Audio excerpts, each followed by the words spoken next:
Hello everyone. ICT virtual classes में मैं Yogesh Tammany आपका स्वागत करता हूं। तो आप सभी को पता है हम पढ़ रहे थे force and pressure. Force and pressure में कल हमने एटमॉस्फेरिक प्रेशर यानी कि वायुमंडलीय दबाव की बात कर ली थी।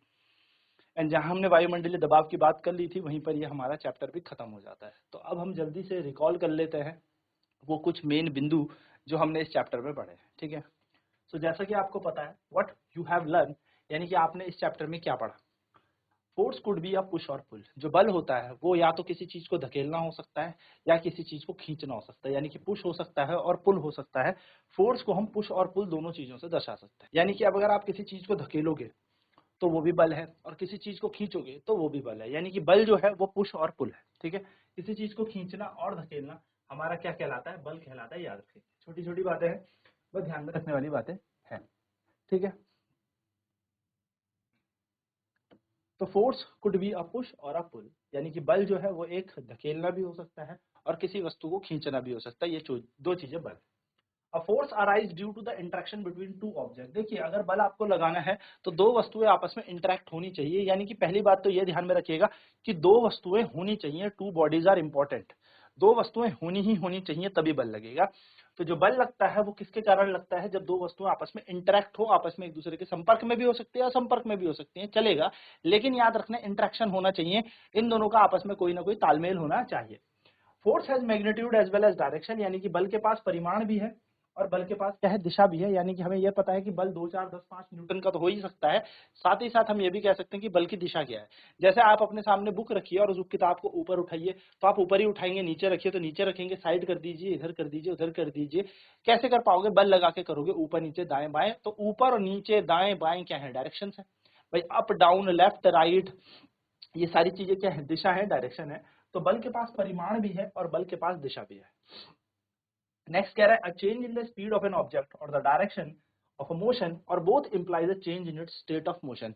तो क्या कह रहा है? जो किसी स्पीड में, किसी वस्तु की चाल में जो परिवर्तन आता है या दिशा में जो परिवर्तन आता है, तो हम इसको कहते हैं कि इसकी गति में कहीं ना कहीं परिवर्तन आया है। यानी कि चेंज जो स्पीड में होता है या डायरेक्शन में होता है किसी बॉडी के मोशन में, तो इसको हम कहते हैं कि बॉडी के स्टेट ऑफ मोशन, यानी कि गति की अवस्था बदली है। यदि किसी की आप चाल बदल दें या गति किसी की आप दिशा बदल दे तो ऐसा नहीं होगा चाल बदलेंगे तभी गति बदलेगी, नहीं। अगर दिशा बदल रहे हैं तो भी उसको गति बदलना ही कहते हैं। यानी कि change in speed of an object, यानी कि आप अगर किसी वस्तु की चाल को परिवर्तन कर रहे हैं या दिशा को परिवर्तन कर रहे हैं उस गतिज अवस्था में, तो दोनों के दोनों इंप्लाइज क्या करते हैं? दोनों से यही सामने आता है कि ये स्टेट ऑफ मोशन में चेंज है, यानी कि ये गति की अवस्था में परिवर्तन है। नेक्स्ट है, force acting on an object may cause a change in its state of motion. यानी कि जो बल लग रहा है किसी वस्तु पे वो क्या कर सकता है? परिवर्तन कर सकता है किसी गति की अवस्था में, और इसको भी हम क्या कहेंगे? और अ चेंज इन स्टेट। यानी कि बल लगने से आप किसी वस्तु की स्पीड को बढ़ा सकते हो, स्पीड को घटा सकते हो। यानी कि फोर्स लगाने से आप किसी की बॉडी की स्पीड को इंक्रीज कर सकते हो, किसी बॉडी की स्पीड को डिक्रीज कर सकते हो। ये डिपेंड करता है। और साथ ही साथ फोर्स लगाने से आप चेंज इन शेप भी कर सकते हो, आकार में परिवर्तन भी कर सकते हो। तो ये छोटी छोटी चीजें आपको ध्यान में रखनी है। चलिए पहले नोट डाउन करेंगे सारे बिंदु एंड देन बात करेंगे आगे के पॉइंट्स की।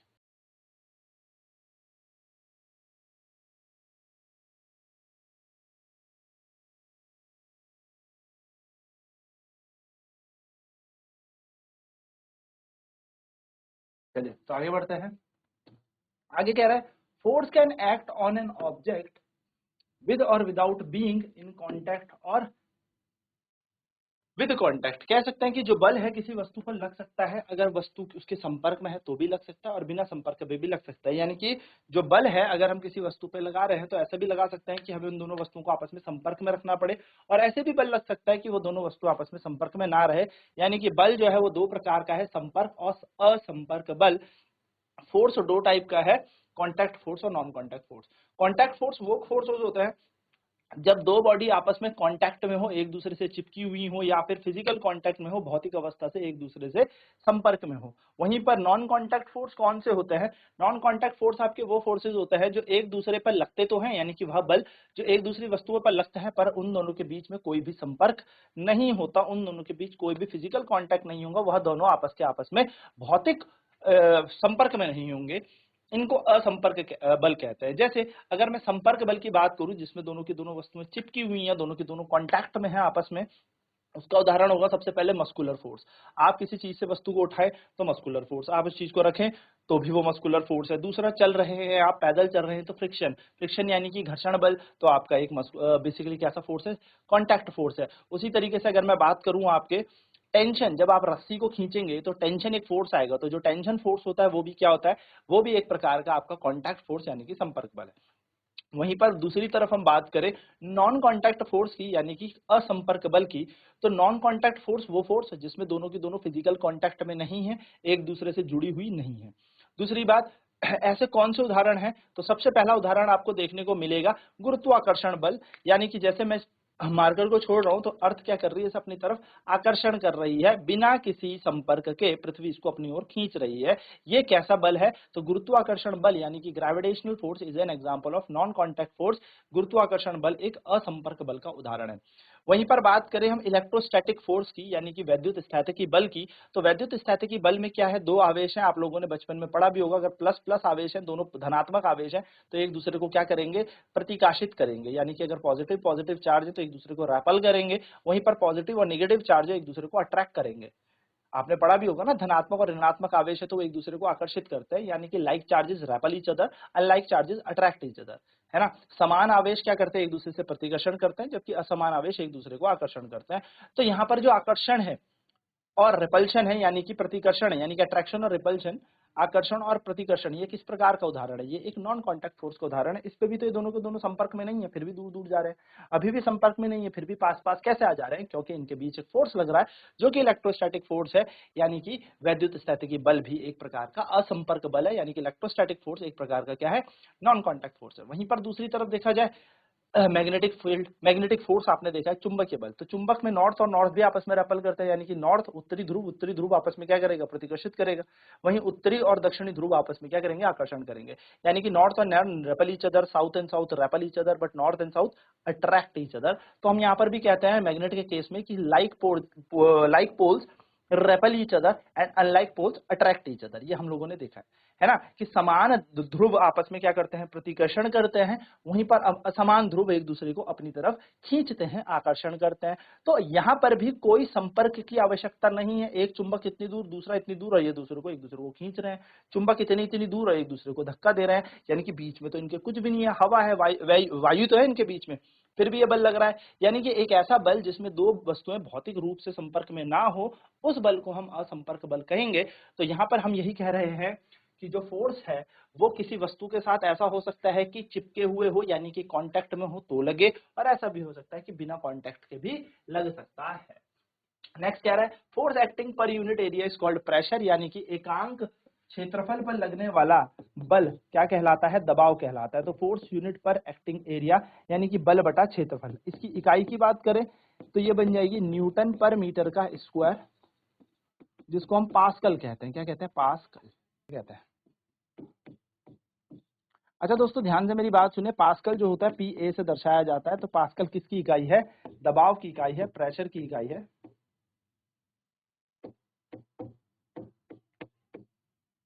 ठीक है, liquid and gases exert pressure on the wall of container, यानी कि क्या है, लिक्विड जो है तरल है, और जो गैस है वो जिस भी बर्तन के अंदर होंगे उसके दीवार में क्या लगाएंगी, बल लगाएंगी, फोर्स लगाएंगी।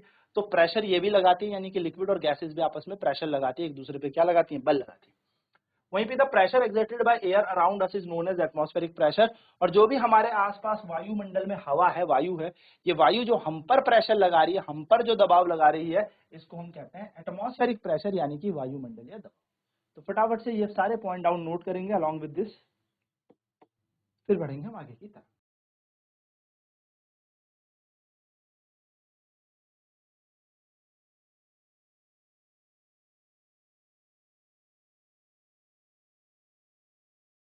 तो इस तरीके से बेसिकली हमें क्या करना है, सारी चीजों को कैलकुलेट करना है, और ये हमें तरीका पता होना चाहिए। चाहिए तो हमारे पास अब यहाँ पर क्या आ गया, क्वेश्चन आंसर आ गए, तो चलिए फटाफट क्वेश्चन आंसर कर लेते हैं।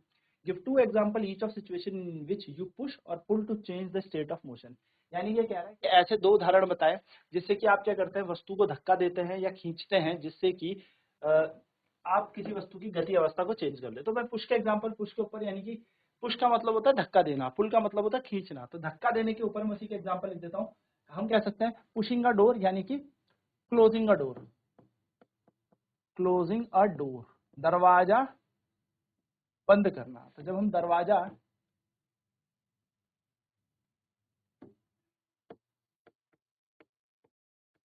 बंद करते हैं, तो दरवाजा बंद करते हैं तो हम पुश करते हैं, क्या देते हैं, धक्का दे देते हैं दरवाजे को, है ना। जब भी हम दरवाजे को क्या करते हैं, बंद करते हैं, तो हम उसे पुश करते हैं।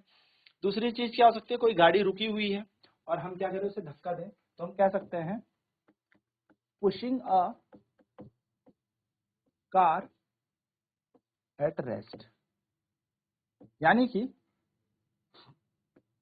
विराम अवस्था में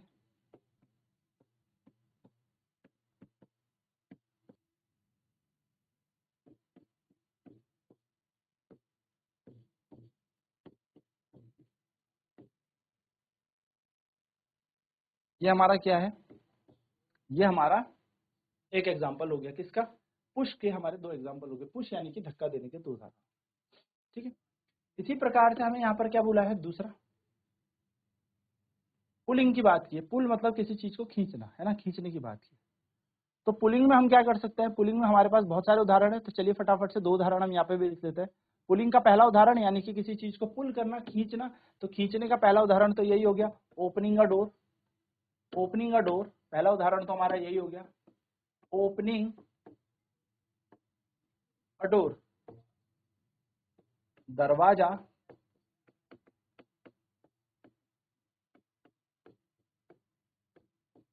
खोलना। जब आप दरवाजा खोलते हो तो आप क्या करते हैं, पुल करते हैं। दूसरी चीज क्या है, दूसरी चीज क्या है, दूसरी चीज हो जाएगी पुलिंग अ बुक, अपनी तरफ कोई बुक खींच लो, या pulling a bucket in a well, है ना, रस्सी, पुलिंग अ रोप, किसी रस्सी को अपनी तरफ खींचना, पुलिंग अ रोप, रस्सी को खींचना। तो ये सारे इसके उदाहरण है, चलिए नोट डाउन कर लेते हैं।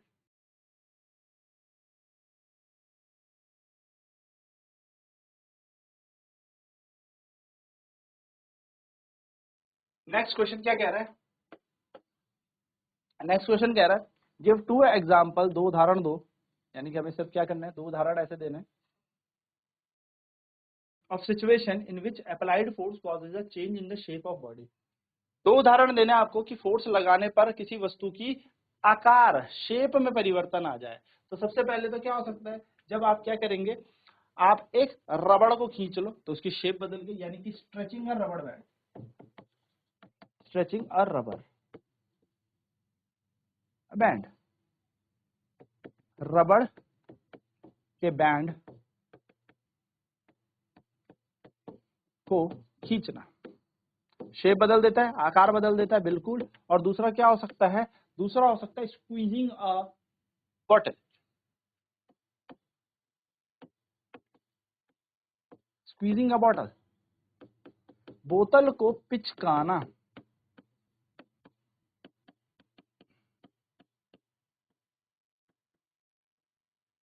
ठीक है, बोतल को पिचकाना, बोतल को पिचकाना हम यहाँ पर कह सकते हैं, यानी कि जब हम किसी बोतल को स्क्वीज करेंगे तो बोतल क्या हो जाएगी, अपना आकार बदल देगी। तो हम यहाँ पे लिख देते हैं बोतल को पिचकाना, बोतल को पिचकाना। तो जब आप बोतल को पिचकाएंगे, स्क्वीज करेंगे, तो उसका आकार बदल जाएगा। तो दो चीज हमारे पास, रबड़ जो बैंड है उसको खींच दो, तो रबड़ बैंड को खींच दोगे तो क्या हो जाएगा, रबड़ बैंड खींचने से अपनी आकार बदल देगा।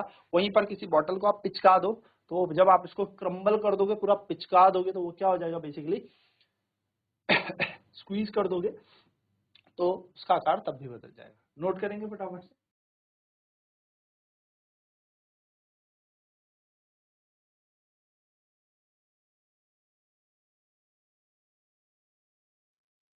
नेक्स्ट है हमारे पास फिल इन द ब्लैंक्स, यानी कि रिक्त स्थान भरे हमारे पास है, हमें फिल इन द ब्लैंक्स करना है, ठीक है।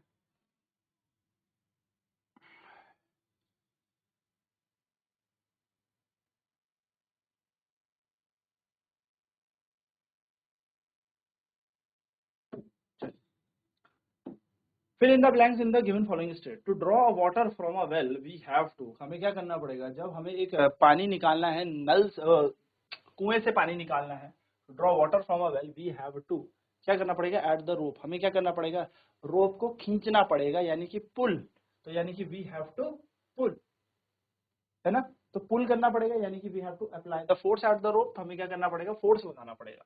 तो जब हमें क्या करना है, to draw water from a well we have to pull, we have to pull the rope, हमें क्या करना पड़ेगा, पुल करना पड़ेगा, यानी कि अप्लाई करना पड़ेगा फोर्स एट द रोप, हमें बल लगाना पड़ेगा, ठीक है। Second, a charge body dash an uncharged body towards it, तो जो चार्ज बॉडी होती है और एक अनचार्ज बॉडी होती है वो क्या करता है, उसको अपनी तरफ अट्रैक्ट करता है या रेपल करता है। तो ये क्या कहेगा, charge body forces an uncharged body, है ना। तो एक बॉडी को क्या करता है, टुवर्ड्स अपनी तरफ खींचता है, तो यहाँ पे लिखेंगे अट्रैक्ट, क्या लिखेंगे, अट्रैक्ट। तो a charge body attracts an uncharged body towards it, यानी कि एक आवेशित वस्तु एक अनावेशित बॉडी या वस्तु को अपनी तरफ आकर्षित करती है, खींचती है। To move a loaded trolley we have to, जब आपको एक भारी भरकम ट्रॉली को मूव कराना पड़ेगा तो आपको क्या करना पड़ेगा, पुश इट, हमें उसे धक्का देना पड़ेगा, पुश करना पड़ेगा। The north pole of magnet and the north pole of another magnet, तो जब दो नॉर्थ पोल हों तो ये आपस में क्या करेंगे, रेपल करेंगे, एक दूसरे को प्रतिकर्षण करेंगे, एक दूसरे से दूर दूर भागेंगे। चलिए, तो ये 4 पॉइंट्स हमें नोट डाउन करना है।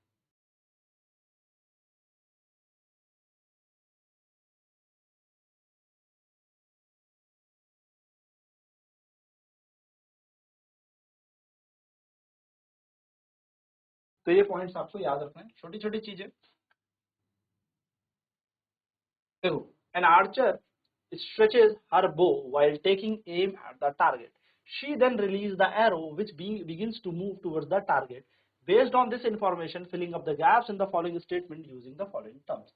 एक धनुष चलाने वाली है, यानी कि क्या है, एक आर्चर है, वो टारगेट को एम करती है और वो अपना एरो रिलीज करती है, which begins to move toward the target, जो कि तीर क्या है, अब अपने टारगेट की ओर जा रहा है। तो इस इंफॉर्मेशन से हमें क्या करना है, यहाँ पर हमें कुछ इंफॉर्मेशन दे रखी है, muscular, contact, non contact, gravity, frictional, shape, attraction यानी कि मांसपेशिया, संपर्क, असंपर्क, गुरुत्वाकर्षण, घर्षण, आकार, आकर्षण, ऐसे कुछ हमें इंफॉर्मेशन दे रखी है और हमें ये फिल इन द ब्लैंक्स यहाँ पे पुट ऑन भरने हैं, यानी कि फिल ऑन करना है। सो टू स्ट्रेच द बो, जब आप उसने स्ट्रेच खींचा होगा, बो को खींचा होगा, यानी कि when she stretch the bow the archer apply a force to change in its shape.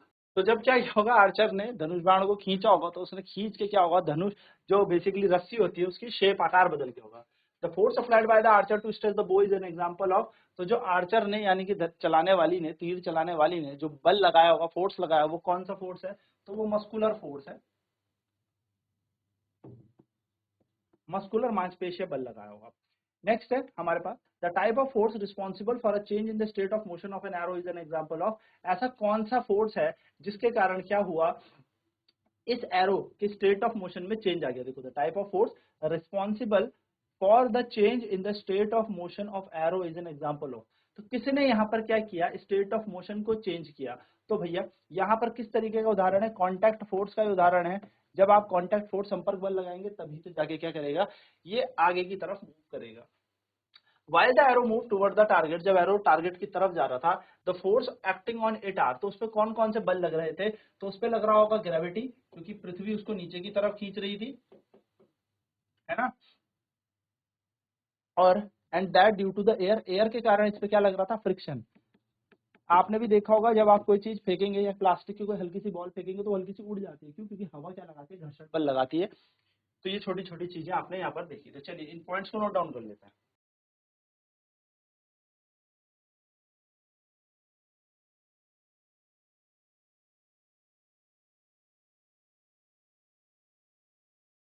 सो ये बेसिक बेसिक से हमने यहाँ पे क्वेश्चन देखे। नेक्स्ट क्लास में इसके और क्वेश्चंस देखेंगे जिससे हमें थोड़ा और आइडिया आ जाएगा कि हमारे फोर्स एंड प्रेशर में कैसे क्वेश्चंस आते हैं। तो आज की क्लास में इतना ही। आईसीटी वर्चुअल क्लासेज में जुड़ने के लिए धन्यवाद। आपका दिन शुभ हो।